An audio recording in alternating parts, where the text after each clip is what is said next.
আসসালামু আলাইকুম। আপনি কি জানেন আমরা দৈনিক গড়ে ৬ থেকে ৮ ঘন্টা মোবাইল স্ক্রিনের দিকে তাকিয়ে থাকি। এতে আমাদের মস্তিষ্কে বিশ্রামের সময় নেই। ফলাফল চোখের উপর চাপ, মস্তিষ্কের উপর চাপ, আপনার ঘুমের সমস্যা, হরমোনের ভারসাম্য নষ্ট হয়ে যাওয়া আর মানসিক ক্লান্তি। অনেক সময় মাথা ব্যথা, মন খারাপ, এমনকি সম্পর্কের টেনশন চলে আসে।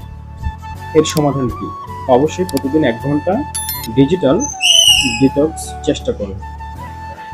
অবশ্যই ঘুমানোর আগে অন্তত ১ ঘন্টা আগে মোবাইল ফোন বা যে কোনো ডিভাইস বন্ধ রাখুন। খাওয়ার সময় যে কোনো ডিভাইস হতে দূরে থাকুন। সপ্তাহে ১ দিন আপনার স্ক্রিন টাইম কমিয়ে রাখুন। মোবাইল থেকে দূরে থাকলে মন শান্ত হয়, ঘুম ভালো হয় আর শরীরও চাঙ্গা থাকে।